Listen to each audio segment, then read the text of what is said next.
मैं तुझे घनघोर जंगल लेकर के जाऊंगा और मैं तुझे जान से ही समाप्त कर दूंगा।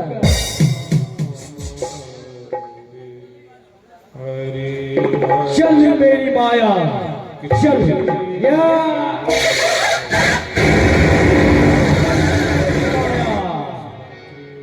चल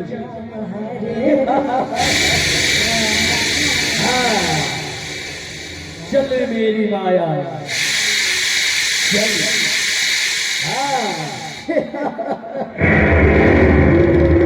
चल मेरी माया, चल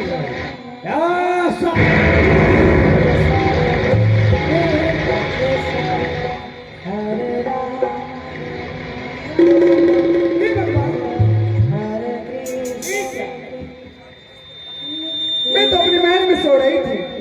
हेलो हे भगवान, मैं तो अपने महल में सो रही थी, परंतु इतनी बड़ी घनघोर जंगल में मुझे आधी रात्रि की बेला में उठा के कौन लाया?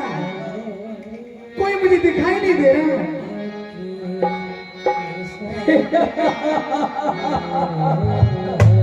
महारानी के यादू, इधर देख इधर, मैं प्रेत, मैं कौन हूँ? कौन हो तुम? मैं 33 करोड़ देवताओं का राजा देवराज इंद्र हूँ। देवराज इंद्र? तुम मुझे आधी रात्रि की बेला में उठा के इस घनघोर जंगल में क्यों लाए हो?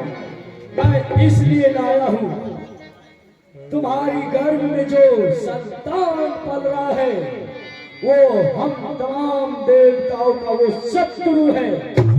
मैं इसलिए लाया हूँ, जब मैं जड़ ही उखेड़ दूंगा महारानी के यादू, जब मैं जड़ ही उखेड़ दूंगा होगा काम किस तरह? ना रहेगी मेरे काल को जन्म देने वाली काली कागी, तो होगा संतान किस तरह? देवराज, तो तुम मुझे इस जंगल में जान से समाप्त करने के लिए आए हो? हाँ, तो मेरा अपराध क्या है? अपराध पूछती हो महारानी के यादू, वो भी देवराज इंद्र से।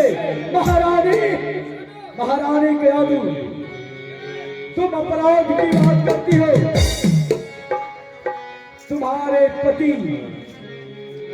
तुम्हारे पति हिरण्यकश्यप भगवान ब्रह्मदेव का तपस्या करने के लिए जंगल गया है।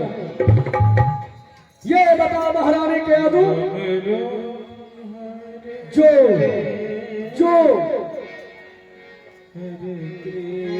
जो देवताओं का शत्रु है, क्या उसका पुत्र मेरा मित्र बनेगा? नहीं महारानी के यादू, वो मित्र नहीं बन सकता है, वो भी बल्कि एक शत्रु बन सकता है। देवराज, ये तुम कैसे जानते हो? जो मेरे घर में संतान पल रहा है वो देवताओं का दुश्मन है। हाँ महारानी के यादू, वो हम तमाम देवताओं का वो शत्रु है।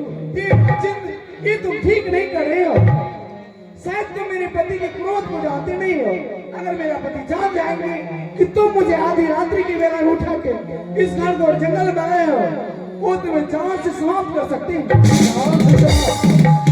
जान से समाप्त करने की बात करती हो महारानी के यादू, तुम्हें शायद मालूम नहीं है, तुम्हारे पति को कब को जंगल में उसे जान से समाप्त कर दिया होगा। ऐसा नहीं हो सकता है महारानी के यादू, ऐसा नहीं हो सकता है। ऐसा हो चुका है, क्योंकि हम तमाम देवताओं को तुम्हारे पति के तपस्या भंग करने के लिए भेज चुका हूँ। मैं उसे आज्ञा भी दिया हूँ, उसका मृत्यु करके ही वापस आ। मुझे छोड़ दो, अब तुम मुझे मत मारो। अब तुम नहीं बच सकती हो। रुक